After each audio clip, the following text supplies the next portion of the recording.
माननीय अध्यक्ष महोदय,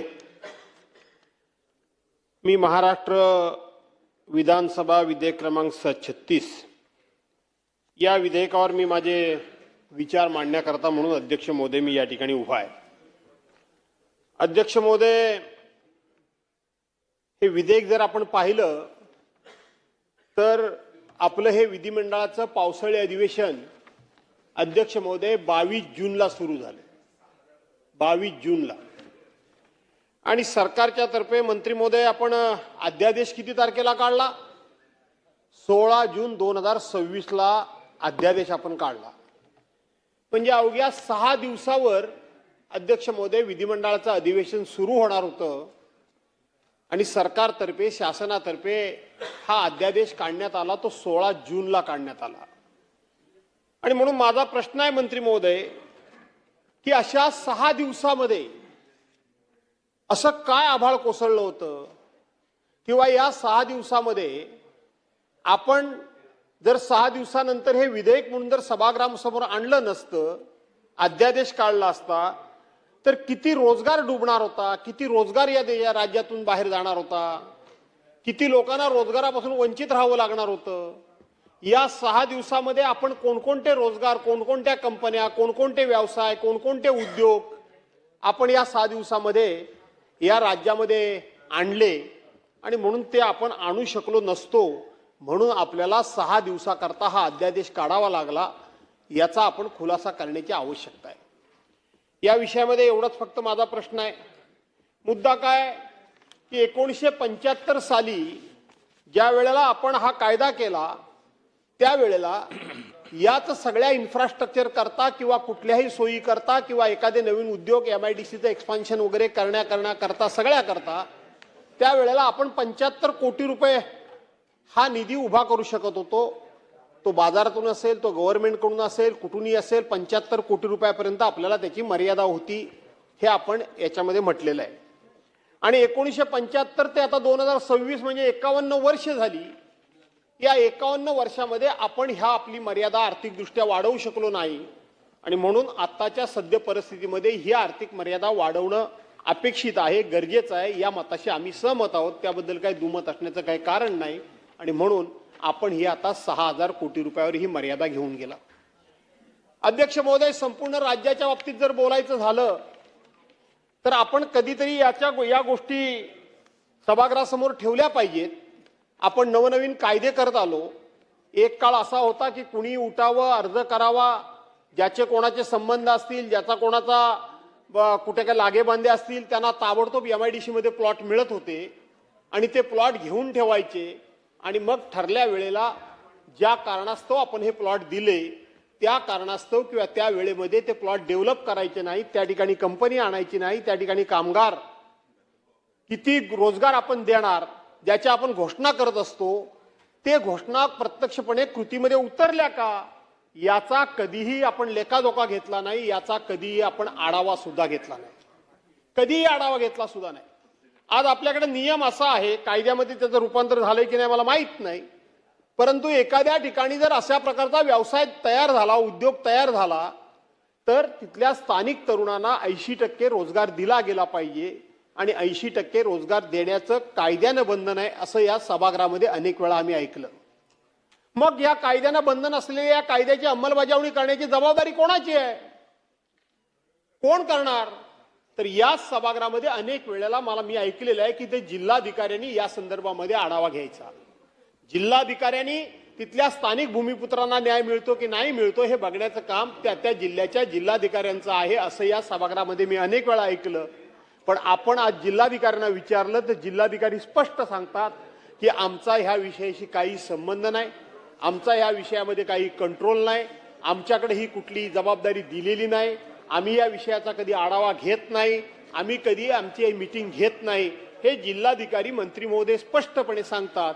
आणि म्हणून या संदर्भामध्ये ज्या भागामध्ये जो उद्योग येईल त्या आजूबाजूच्या परिसरामध्ये तिथल्या स्थानिक भूमिपुत्रांना न्याय मिळण्याकरता, रोजगार मिळण्याकरता म्हणून तो रोजगार मिळतो की नाही मिळतो याच्यावर कंट्रोल म्हणून ही जबाबदारी कुठल्या तरी एखाद्या IAS ऑफिसरच्याकडे असली पाहिजे आणि म्हणून ती जबाबदारी देण्याचं काम आपण करावं की जेणेकरून तिथल्या स्थानिक भूमिपुत्रांना न्याय मिळेल, स्थानिक भूमिपुत्रांना मंत्री महोदय त्या ठिकाणी न्याय मिळेल। त्याचबरोबर या जमिनी ज्यांनी घेऊन ठेवल्या आणि प्रत्यक्षपणे त्या ठिकाणी कारखानदारी आणली नाही त्यांच्या जमिनी काढून घेण्याचा कायदा अनेक वेळेला या सभागृहामध्ये आल्याची चर्चा सुद्धा माझ्यासारख्या सदस्याने अनेक वेळा ऐकलेली आहे, अनेक वेळा ऐकलेली आहे। प्रत्यक्षपणे तशा पद्धतीची कारवाई होते का, झाली का, झाली असेल तर त्या संदर्भातली कधीतरी माहिती या सभागृहासमोर येणं अत्यंत गरजेचं आहे, अत्यंत गरजेचं आहे। दुसरी गोष्ट, आपण रोज नवनवीन एमओयू करतोय, रोज नवीन नवीन करारनामे करतोय। वर्तमानपत्रामध्ये आम्ही वाचत असतो की अमकी कंपनी 50,000 कोटीची, 1,00,000 लोकांना रोजगार, तमकी कंपनी 20,000 कोटीची, 20,000 लोकांना रोजगार, ही कंपनी 15,16,000 कोटीची, 15,00,000 लोकांना रोजगार। मंत्री महोदय, सध्याचा हा सगळा संपूर्ण जो जमाना आहे हा जमाना ऑटोमायझेशनचा जमाना आहे। याच्याकडे आता मॅन्युअली काम करण्याचा प्रकार फार कमी झालाय आणि म्हणून अशा पद्धतीनं आपण किती लाख कोटीचे रोजगार या ठिकाणी एमओयू करतो, करारनामे करतो, तितके लाख लोक रोजगार म्हणून आपण याला तिथल्या लोकांना रोजगार देऊ असं आपण जाहीर करतो। परंतु सद्य परिस्थिती बघता ही सगळं शक्य आहे का हे एकदा कधीतरी वास्तव म्हणून महाराष्ट्राच्या समोर आलं पाहिजे, महाराष्ट्राच्या समोर आलं पाहिजे। कारण आता जर आपण बघितलं तर महाराष्ट्रामध्ये आणि देशामध्ये बेकारांचा आकडा हा आता जवळजवळ एकूण पॉप्युलेशनच्या 60% गेलाय। सुशिक्षित बेरोजगारांचा आकडा 60% लोक बेकार आहेत। काल परवाच एक कुठेतरी मी अहवाल वाचला की आपला देश हा लोकांना रोजगार देण्यामध्ये पूर्णपणे बऱ्याचशा अंशी अपयशी ठरतोय। आणि तिसऱ्या बाजूनं माझं चुकत असेल तर करेक्ट करा, एआयचं आपण खूप मोठ्या कौतुक करतोय, एआय अवेलेबल करा, एआय त्या ठिकाणी वापरा, एआयचा उपयोग करून घ्या, एआय टेक्नॉलॉजी अडॉप्ट करा वगैरे वगैरे वगैरे वगैरे। मी आज सांगतो तुम्हाला, ही टेक्नॉलॉजी आपल्या देशाला, आपल्या राज्याला मंत्री महोदय महागात पडणार आहे, 100% महागात पडणार आहे। ही टेक्नॉलॉजीचं मी स्वागत करतो, कौतुक करतो, पण ही टेक्नॉलॉजी तरुणांच्या मुळावर येणार आहे। आपल्या देशातलं, आपल्या राज्यातली लोकसंख्या एवढी आहे, आपल्या राज्यामधले देशामधले एवढे तरुण दिवसागणिक सुशिक्षित होऊन सुशिक्षितांचे कारखाने आपण उभे केलेत, पण ते सुशिक्षित बेरोजगार बाहेर पडत असताना त्यांच्या रोजगाराची खऱ्या अर्थानं हमी आज तुम्ही कितीही सांगा, तुम्ही इथं आता जोरदारपणे माझे मुद्दे खोडाल, मला सगळं माहिती आहे, ते तुमचं काम आहे, पण खाजगीमध्ये तुम्ही हे सांगू शकत नाही की तुम्ही मंत्री असलात तरी सुद्धा जर उद्या मनामध्ये आणलं तर अमुक एका कंपनीमध्ये 50-100 पोरं मी लगेच लावू शकेन, हे तुम्ही खाजगीमध्ये कबूल करू शकत नाही आणि लावू शकत नाही। ही सध्याची परिस्थिती आहे। त्याच्यामध्ये एआय टेक्नॉलॉजी आणली तर त्या टेक्नॉलॉजीच्या माध्यमानं आपली माणसंच तिथं आता काम करणार नाहीयेत, आपली माणसांची गरजच नाहीये। आपल्या ज्या कंपन्यांमध्ये ज्या प्रोडक्शन करते, ज्या उत्पादना करता माणसांचीच गरज जर पडणार लागणार नसेल तर एआय टेक्नॉलॉजी म्हणून तो रोबोट का काय तो काम करणार असेल तर आपल्याकडे किती बेरोजगारांचा कारखाने, बेरोजगारांची संख्या उभी राहील आणि बेरोजगार तरुण किती आपण निर्माण करणार आहोत आणि त्यांना उद्या या राज्यामध्ये त्यांच्या मनामधला असंतोष जर उफाळून आला तर त्यांना आपण कसं कंट्रोल करणार आहोत याचा विचार कधीतरी आपण करण्याची गरज आहे। याचा विचार आपण केला असेल करा, पण ती करण्याची गरज आहे। आणि म्हणून मंत्री महोदय, त्या जागा सुद्धा घेत असताना त्या जागा आल्या की नाही ते सुद्धा तुम्हाला सांगावं लागेल। मी मगाशी सांगितल्याप्रमाणे तिथल्या स्थानिक भूमिपुत्रांना न्याय मिळण्याकरता म्हणून तिथे कोणाची तरी जबाबदारी द्यावी लागेल। तुम्ही इथे मंत्री म्हणून आहात, एक नवीन कंपनी आपल्या एरियामध्ये झाली मोठी, कोको कोला सारखी कंपनी झाली, आज तुम्हाला सुद्धा तुमच्या लोकांना सुद्धा आतमध्ये जाता येत नाही। आम्ही तर विरोधी पक्षाचे लोक आहोत। काय मजा आहे त्या लोकांची, काय मस्ती आहे त्या लोकांची, किती मस्ती आहे। गेटवर गेल्यानंतर लोकप्रतिनिधीला सुद्धा आतमध्ये घेत नाहीत। तुम्हाला पण तोच अनुभव आहे, तुम्ही जाहीरपणे कबूल करणार नाही। त्या भागामध्ये अशा प्रकारची जॉब ओरिएंटेड कंपनी येते आणि त्या ठिकाणी स्थानिक पोरं आमच्याकडे येतात, मुलं येतात आणि सांगतात, साहेब चला एखादं पत्र द्या, एखाद्या गेटवर चला। आम्ही कधीही पक्षीय दृष्टिकोन माझ्या आयुष्यामध्ये मी कधीच ठेवला नाही, स्थानिकांना न्याय द्या म्हणून सांगतो आज तुमच्या ह्या राजवटीमध्ये त्या कंपनीमध्ये कुठल्याही पक्षाच्या कुठल्याही लोकप्रतिनिधीला एंट्री नाही, अजिबात एंट्री नाही.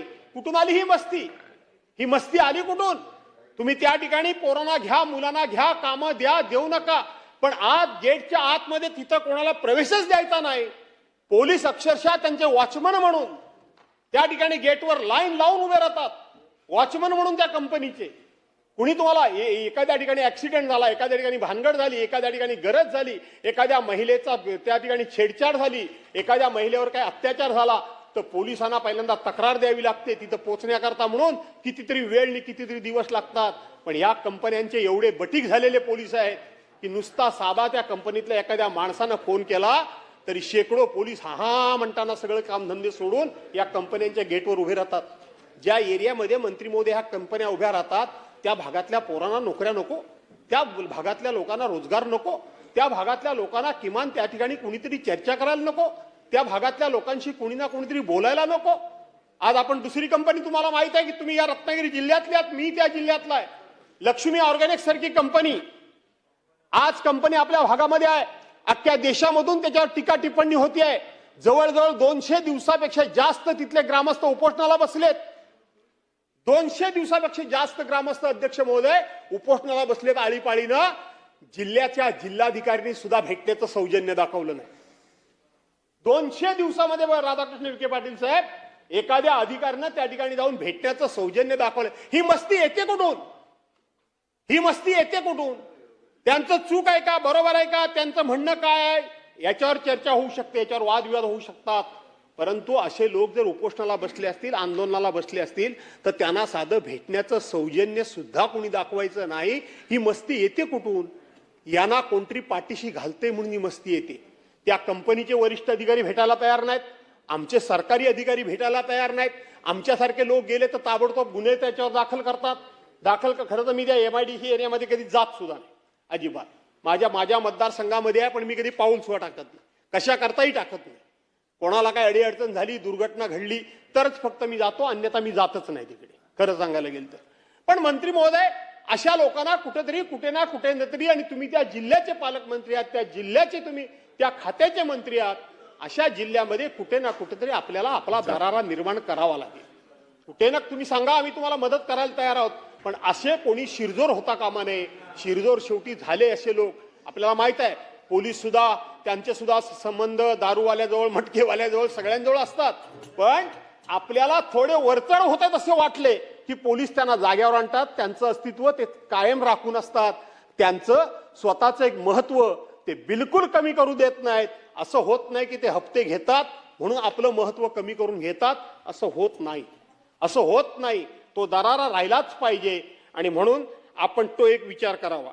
मंत्री महोदय, आपण जिल्ह्यातले आहात, जिल्ह्यामध्ये आपण किती रोजगार आणलेत, काय आणलेत, मागदे मला एकदा उत्तर दिलं होतं तुम्ही, नाही अशातला भाग नाही, डायरेक्ट इनडायरेक्ट उत्तर दिलं होतं. मी तुमच्यावर मनापासून नाराज आहे, मी नाराज आहे. आपण मंत्री झालात, राजकीय आपले मतभेद काही असतील, वैयक्तिक तर आपले मतभेद अजिबात नाही आहेत, हे तर तुम्हाला मान्य आहे. आपण मंत्री झाल्यानंतर मी आपल्याला स्वतःहून भेटायला आलो. भेटायला आल्यानंतर पहिलं पत्र मी आपल्याला दिलं की मी ज्यावेळेला राज्यमंत्री होतो, त्या जिल्ह्याचा पालकमंत्री होतो, सचिन भाऊ अहिर त्यावेळेला MIDCचे राज्यमंत्री होते, त्यावेळेला माझ्या मतदारसंघामध्ये अध्यक्ष महोदय मी MIDC मंजूर करून घेतली, MIDC मंजूर करून घेतली. आमच्याकडे प्रत्येक गोष्टीला विरोधच, हे मी मान्यच करतो. आणि म्हणून त्यावेळेला सन्मान्य सुभाषराव देसाई हे त्यावेळेला उद्योग मंत्री होते, त्यांच्याकडे माझे विरोधात राजकीय विरोधक लोक गेले आणि त्यांनी सांगितलं ही MIDC रद्द करा. मी जाऊन त्यांना भेटलो आणि देसाई साहेबांना सांगितलं मी विरोधी पक्षाचा आमदार आहे, मला मान्य आहे, माझ्या भागामध्ये तुम्हाला MIDC मध्ये मला मदत काही करता आली नाही, हरकत नाही, तुम्ही करू नका, पण ही मी मोठ्या मुश्किलनं ही MIDC मंजूर करून घेतली आहे, ही मात्र तुम्ही आमच्याच लोकांच्या नादाला लागून रद्द करू नका. त्यांनी माझ्याकडे चर्चा केली. ते म्हणले भास्करराव 4000 एकर जमीन कोकणासारख्या ठिकाणी 4000 हेक्टर जमीन, ही जमीन कोकणासारख्या ठिकाणी लागते, देणार कुठून? मी म्हटलं चुकतंय साहेब, काहीतरी तुम्हाला माहिती चुकीची आहे. मी त्यांना लिखित स्वरूपामध्ये त्यावेळेला झालेला सरकारी निर्णय त्यांच्या समोर ठेवला आणि सांगितलं फक्त 500 ते 600 एकर म्हणजे उणीपूर्वी 300-350 हेक्टर जमीन फक्त दिली तरी आपण इथे MIDC उभी करू. ही जमीन घेत असताना कोणालाही जबरदस्ती नाही. जे कोणी देऊ इच्छितात त्यांचीच फक्त आपण जमीन घेणार. एवढं करत असताना अध्यक्ष महोदय आमच्या कोकणामध्ये बागायती आहे. एक जरी कलमाचं झाड म्हणजे हापूस आंब्याचं झाड जात असेल तरी मी आग्रह धरणार नाही. एकही काजूचं झाड जात असेल तरी मी आग्रह धरणार नाही. एकही घर कोणाचं जाणार असेल तरी मी आग्रह धरणार नाही. यातलं काहीही होत नाहीये. काही एवढं करून जे कोकणाला केमिकल कारखान्यांना विरोध आहे. अध्यक्ष महोदय मी सांगितलं की मी इथे केमिकल कारखाना आणलेला नाही, आणणार नाही. कायद्यामध्ये तशी तरतूद आहे, लिखित स्वरूपामध्ये रेकॉर्ड आहे. आपण तिथं एक टेक्सटाईल पार्क आणलं. काय टेक्सटाईल पार्क अध्यक्ष महोदय होतं? तयार कापड घेऊन जायचं, त्याला साईज प्रमाणे कटिंग करायचं, त्याला काजबटन करायचं, त्याला इस्त्री करायची, पॉकेटमध्ये आपल्या बॉक्समध्ये बंद करायचं आणि ते परदेशामध्ये पाठवून किंवा जिथे कुठली ऑर्डर असेल तिथे पाठवून द्यायचं. दिवसाला 3 ते 4 हजार महिला काम करू शकतील अशा प्रकारची त्याच्यामध्ये तरतूद होती अध्यक्ष महोदय. का 1982 साली गिरण्या बंद झाल्या आणि गिरण्या बंद झाल्या त्यावेळेला आपण जर बघितलं तर त्या गिरण्यांमध्ये काम करणारी माणसं ही सातारा जिल्हा आणि कोकणातली जास्त होती. त्यामुळे मुळातच कोकणातल्या लोकांच्या जीन्समध्ये या क्षेत्रामध्ये काम करण्याचं त्यामध्ये आहे आणि म्हणून त्यांच्या रक्तातच तो गुणधर्म आहे की ते काम करायचं. म्हणून ते आपण आणलं. दुसरं आपण आणलं काय आणलं? लॉजिस्टिक हब आणला. दुसरं आपण काय आणलं? त्या ठिकाणी फूड पार्क आणला आणि त्याच्यामध्ये स्पष्टपणे लिहिलं होतं की एकही केमिकल कारखाना आपण आणणार नाही. एकही केमिकल कारखाना आपण आणणार नाही हे मी स्वतः सांगितलं होतं. आमच्या बाजूला बंदरं आहेत, त्या ठिकाणी RGPPL म्हणजे जुनं एनरॉन त्याचं एक उत्तम प्रकारचं बंदर आहे. बाजूला त्या ठिकाणी आता रेल्वे स्टेशन आमच्या बाजूला आहे. रस्त्याची चांगली सोय आहे. वीज पाणी भरपूर असल्यामुळं वीज पाणी वगैरे भरपूर असल्यामुळं हा कारखाना आणण्याची गरज आहे. आणि म्हणून मी मंत्री महोदयांना स्वतःहून भेटलो.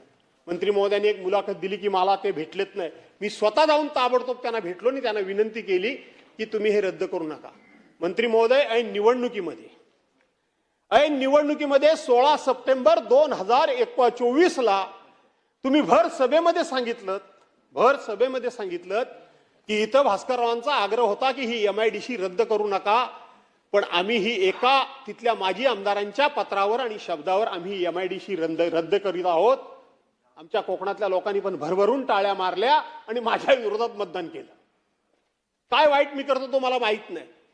लोकांची लोकभावना सोडून द्या, पण आपण राज्यकर्ते म्हणून, आपण लोकप्रतिनिधी म्हणून आपल्याला संधी मिळाल्यानंतर आपल्या भागाकरता आपण काय करतोय मंत्री महोदय याचा विचार केला पाहिजे. आपण ती MIDC रद्द केलीत. आज त्या गोष्टीला 2 वर्ष पूर्ण होत आहेत मंत्री महोदय.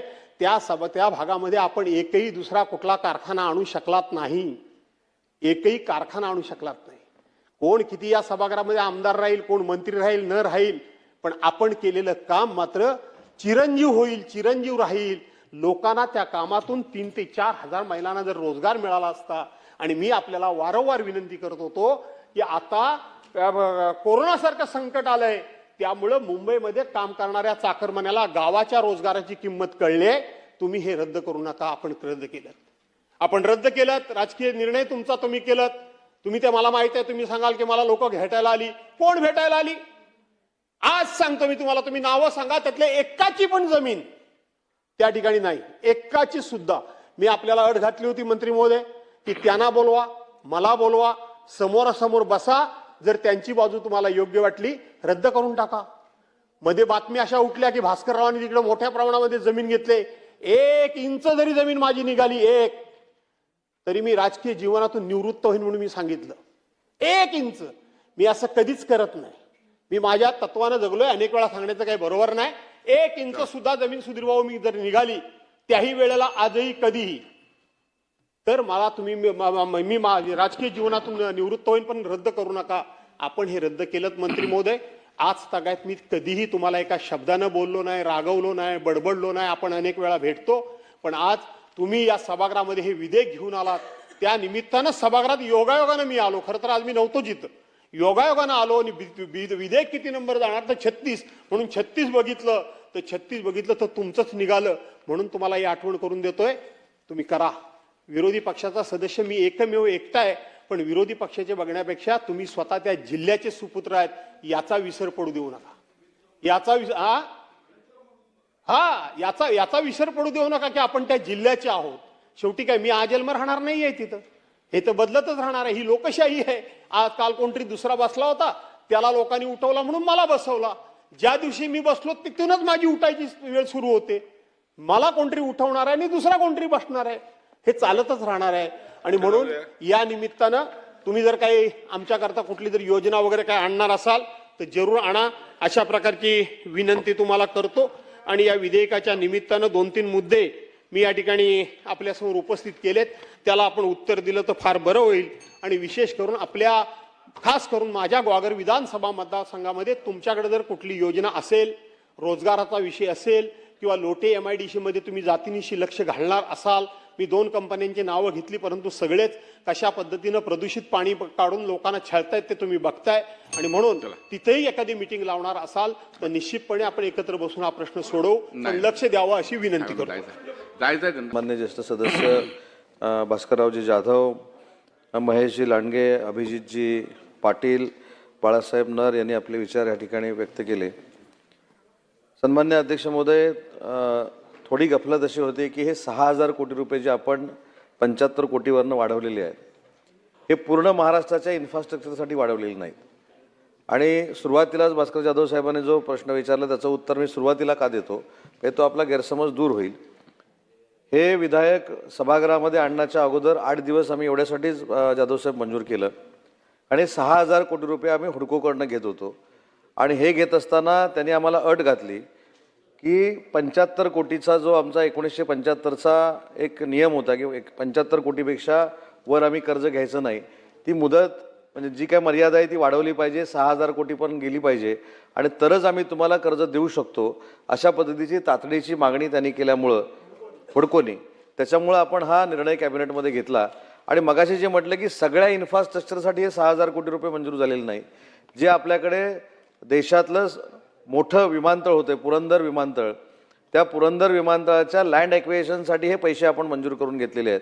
परंतु सुधीर भाऊ, तुम्ही जे सांगितलेत की आता हे लँड ॲक्विजिशनसाठी पैसे आहेत, म्हणजे तुमची इन्फ्रास्ट्रक्चरची कामं होणार आहेत की नाही, तर तुमची इन्फ्रास्ट्रक्चरची कामं ही 100% होणार आहेत.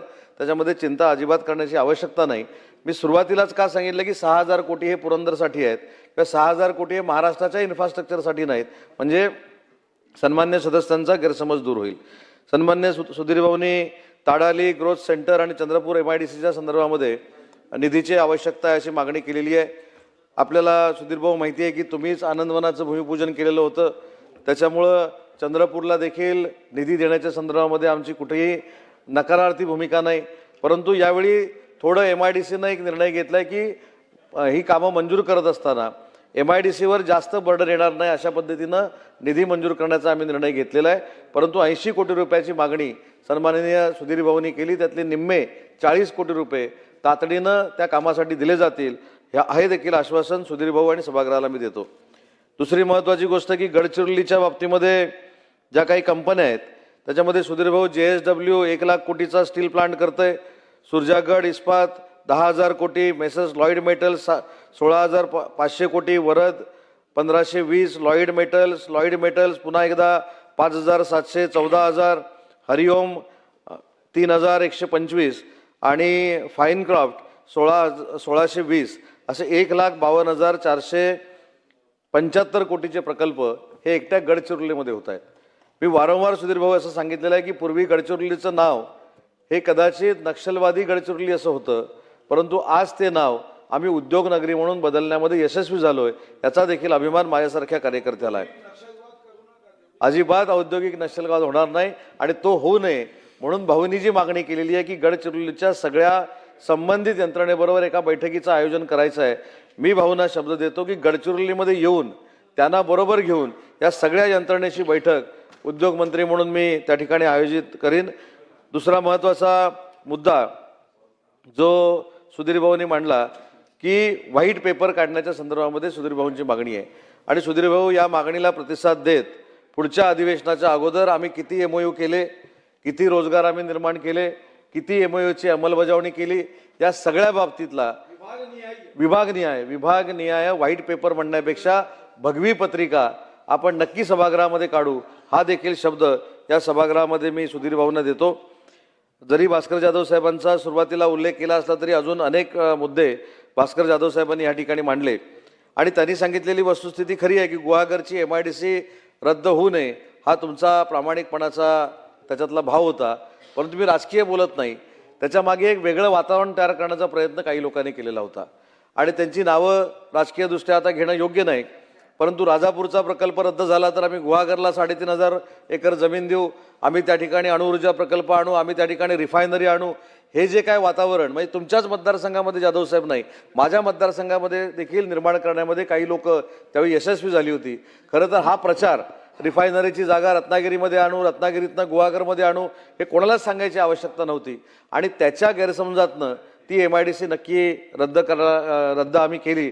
परंतु भास्कर जाधव साहेब आज तुम्हाला मी जिल्ह्याचा पालकमंत्री म्हणून शब्द देतो, पुढच्या महिन्यात आपण अतिशय गुहागरला MIDC होण्यासाठी एका बैठकीचं आयोजन करू आणि जर जागा देण्यामध्ये तुम्ही पुढाकार घेत असाल तर आजच सांगतो की तुम्ही 300 एकर जरी जागा दिली तरी देखील गुहागरमध्ये MIDC करण्याचं आश्वासन नाही, वचन मी आज भास्कर जाधव साहेबांना देतो. कारण गुहागरमध्ये MIDC नाही, त्याचं कारण आहे भाऊ, मी सांगतो. आता ते म्हणजे माझा उद्देश काय तो जाधव साहेबांना कळला. रिफायनरी कोणी गुहागरला आणतो म्हणून सांगितली त्याबद्दल मला अजिबात, पण त्यांची रास्त भूमिका होती की गुहागरमध्ये प्रदूषण विरहित कारखानदारी आली पाहिजे, त्या ठिकाणी प्रकल्प उभे राहिले पाहिजे, ते मी नाकारतच नाही. परंतु त्यावेळीची सिच्युएशन जी तयार झाली होती त्या सिच्युएशनमुळं ती MIDC रद्द करावी लागली, याचं देखील भान माझ्यासारख्या कार्यकर्त्याला आहे. स्थानिकांचा प्रश्न जो भास्कर जाधव साहेबांनी मांडला तोच प्रश्न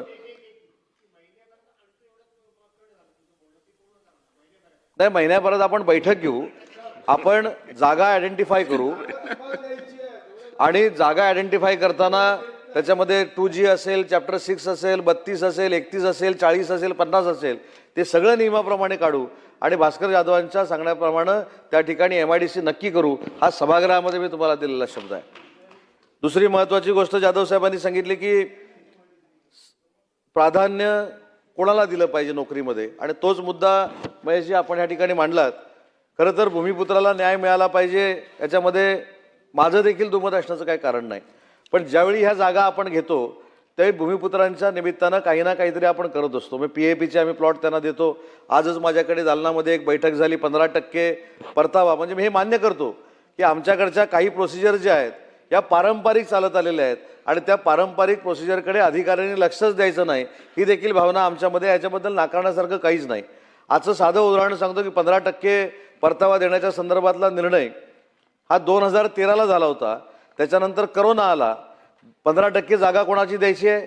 ज्या भूमिपुत्रांकडनं जागा घेतली त्यांना 15% द्यायची आहेत, पण त्यांना 2 लाखाची जागा देताना 20 लाख रुपये दंड लावण्यात आला. तो देखील आज मी माफ केला. त्याच्यामुळे भूमिपुत्रांना न्याय देण्याचीच भूमिका सरकार म्हणून आमची आहे. आणि जाधव साहेब तुम्ही एक उल्लेख केलात की याचा रिव्ह्यू घेणं गरजेचं आहे, याच्याशी मी 100% सहमत आहे. आणि म्हणून आजच आमच्या विकास आयुक्तांना हे निर्देश दिले जातील की प्रत्येक जिल्ह्याने स्थानिक म्हणजे ज्याची व्याख्या महेशजींनी देखील केली, तुम्ही देखील केली आणि भूमिपुत्र यांना कशा पद्धतीनं रोजगार आम्ही देऊ शकलो याचा 3 महिन्यामध्ये आढावा घेऊन पुढच्या अधिवेशनामध्ये या ठिकाणी ते पटलावर ठेवण्याची जबाबदारी देखील आज राज्याचा उद्योगमंत्री म्हणून मी स्वीकारलेली आहे. अजून एक महत्त्वाचा मुद्दा जो बाळनर साहेबांनी सांगितलं, साहेब MIDCच्या तुमच्या भागातला जो प्रश्न आहे तो खरोखरच क्लिष्ट विषय बनलेला आहे. याच्या मी 2-3दा बैठका घेतलेल्या आहेत, पण पुन्हा एकदा तुमच्यावर बैठक घेऊन त्याच्यामधनं झोपडपट्टीवासियांना कशा पद्धतीनं न्याय देता येईल हा देखील निर्णय आपण घेऊ. परंतु MIDCचं स्वतंत्र झोपडपट्टी पुनर्वसनाचं एक धोरण आम्ही आणण्याचा प्रयत्न करतोय, जेणेकरून MMR रिजनमध्ये असेल, मोठ्या आपल्या शहरांमध्ये असेल, तिथे एन्क्रोचमेंट झालेला आहे आणि 2011च्या पूर्वीच्या स्लम म्हणून जाहीर झालेल्या आहेत, तिथं हा प्रयोग आम्ही करणार आहोत. त्याच्यामध्ये देखील आपल्या मतदारसंघातली काही कामं आपण त्या ठिकाणी घेऊ शकतो. अभिजित पाटील साहेबांनी आत्ताच 2 मुद्दे ह्या ठिकाणी मांडले, पण मला अशी अपेक्षा होती की मगाशी जी मिटिंग झाली आणि तुमच्याकडे जे आपण MIDC जाहीर करतोय म्हणजे आम्ही विरोधकांचं देखील काम करतोय हे देखील सभागृहाला कळलं असतं. आत्ताच 2 तासाबरोबर अगोदर त्यांची बैठक झाली, परंतु हे करत असताना टेंभुर्लीचा प्रस्ताव हा माझ्याकडे आलेला आहे फायर ब्रिगेडचा, त्याला देखील आम्ही लवकरात लवकर पैसे उपलब्ध करून देऊ. आणि म्हणून मला सगळ्या सन्मान्य सदस्यांना एक विनंती करायची आहे, कोका कोलाच्या संदर्भात देखील सांगतो ना. कोका कोलाच्या संदर्भामध्ये एक महिन्याभरापूर्वी जाधव साहेब आपण सांगितलेली वस्तुस्थिती माझ्याकडे लक्षात आल्यानंतर मी स्वतः अगदी बेंगलोरपासून मेंगलोरपासून दिल्लीपासूनचे सगळे अधिकारी बोलून घेतले होते. एक टप्पा नक्की असा होता की स्थानिकांना रोजगार मिळतोय की नाही ही शंका निर्माण होत असताना परवा जी आम्ही बैठक घेतली त्याच्यानंतर जवळजवळ 160 ते 170 लोक त्यांनी स्थानिक पातळीवरची घेतलेली आहे. त्याची यादी देखील मी आपल्याकडे पाठवतो. परंतु त्याच्यामध्ये आपण जसं सांगितलं तसं कुठेही आपण राजकारण केलं नाही. जे इंजिनिअरिंग कॉलेज आहेत, जी पॉलिटेक्निक तिथली कॉलेज आहेत, तिथे कॅम्पस इंटरव्ह्यू घेऊन त्यांनी स्थानिकांना प्राधान्य द्यावं अशा पद्धतीची भूमिका घेतली आणि त्याच्यातनं 160 ते 170 मुलं मी यादी आपल्याला मी ती देतो. त्याच्यानंतर मला तिथं अजून एक आश्चर्याचा धक्का बसला. तो म्हणजे जिल्ह्यामध्ये प्लांट कोका कोला आणण्यामध्ये सरकारनं प्रयत्न केले. कोकणामध्ये असा प्लांट व्हावा यासाठी आपण सगळ्यांनी त्याला सहकार्य केलं. आणि ज्यावेळी माझ्या लक्षात आलं की सातारा देखील महाराष्ट्रामध्येच आहे, कोल्हापूर देखील महाराष्ट्रामध्ये, त्याच्याबद्दल दुमत नाही. महाराष्ट्रातली लोक देखील स्थानिक म्हणून तिथे आली पाहिजेत, त्याच्याबद्दल शंका असण्याचं काही कारण नाही. पण जर आमच्याकडची लोकं संपली किंवा आमच्याकडची सगळी आयुधं संपली, आमच्याकडची यंत्रणा संपली तर दुसऱ्याच्या जिल्ह्यामध्ये जाणं मी समजू शकतो. परंतु हे कोल्हापूर सातारा सोडा हे परराज्यातून त्यांनी गाड्या आणल्या होत्या.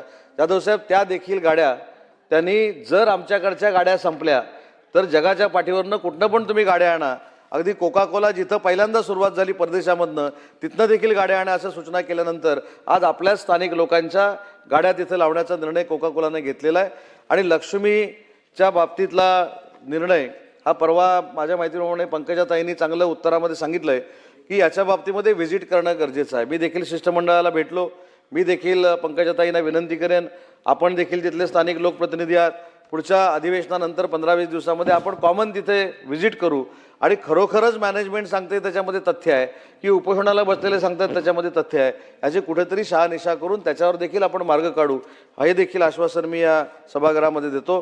सन्मान्य सदस्यांनी सगळ्यांनी ज्या मला सूचना केल्या त्याची अंमलबजावणी सकारात्मक करू हा शब्द देतो. आणि सभागृहाला विनंती करतो की जो मी प्रस्ताव या ठिकाणी मांडलेला आहे त्याला मान्यता द्यावी, तो मंजूर करावा. प्रश्न असा आहे की